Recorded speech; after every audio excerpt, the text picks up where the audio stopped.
अरे लिफाफों पे जिंदगी गुजारने वालों, शर्म से डूब मरो तुम।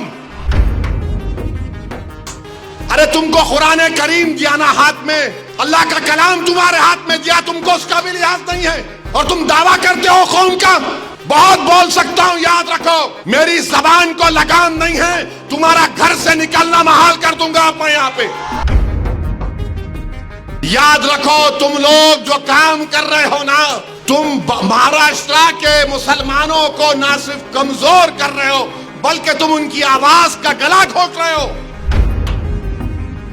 अरे तुम इलेक्शन लड़ो, हम तुम्हारी तायीद करने को तैयार।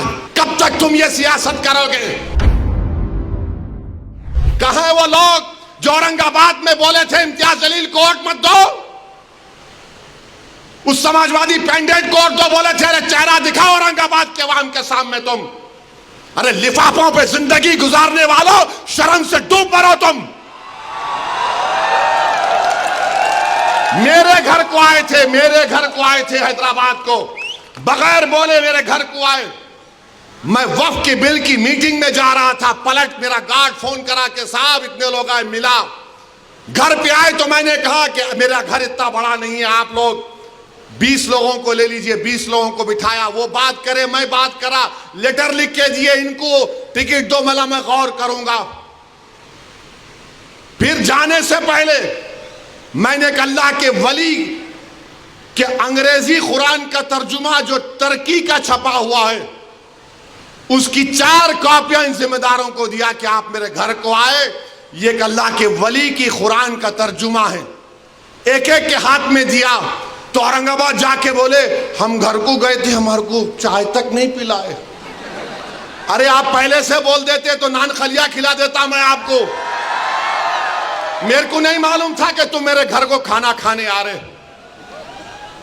अरे तुमको कुरान करीम दिया ना हाथ में, अल्लाह का कलाम तुम्हारे हाथ में दिया, तुमको उसका भी लिहाज नहीं है और तुम दावा करते हो कौम का। बहुत बोल सकता हूं, याद रखो मेरी जबान को लगाम नहीं है, तुम्हारा घर से निकलना महाल कर दूंगा मैं यहां पे। मेरे भाई इमाम शाफई मुफ्ती साहब बैठे हुए, इमाम शाफई रहमतुल्लाह अलैह का जमाना है। एक दौलतमंद ने कहा कि अगर अल्लाह मेरे को बेटी देगा तो जब उसकी शादी करूंगा दीन और दुनिया की दौलत उसको दूंगा। जब बेटी की शादी का मौका आया, उलमाए किराम के पास गया।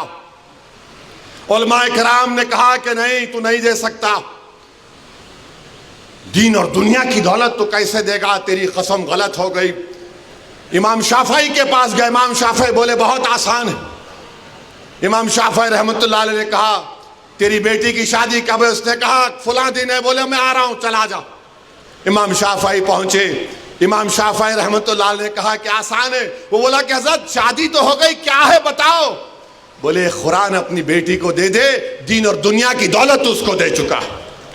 मैं उनको दिया, 4 कुरान दिया उनको और बोल के दिया कि आप मेरे घर को आए, मुझे पता नहीं है, मैं वकीलों की मीटिंग में जा रहा था, पलट कर आया आपके लिए, ये कुरान करीम का तोहफा आपको दे रहा हूं। अरे तुमको ओवैसी से मजलिस से नफरत है, मगर कुरान करीम की तो अजमत का तुम लिहाज रख लेते।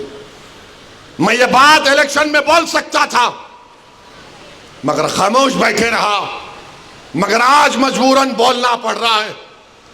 याद रखो तुम लोग जो काम कर रहे हो ना, तुम महाराष्ट्र के मुसलमानों को ना सिर्फ कमजोर कर रहे हो बल्कि तुम उनकी आवाज का गला घोट रहे हो। अरे तुम इलेक्शन लड़ो, हम तुम्हारी तायीद करने को तैयार। कब तक तुम ये सियासत करोगे?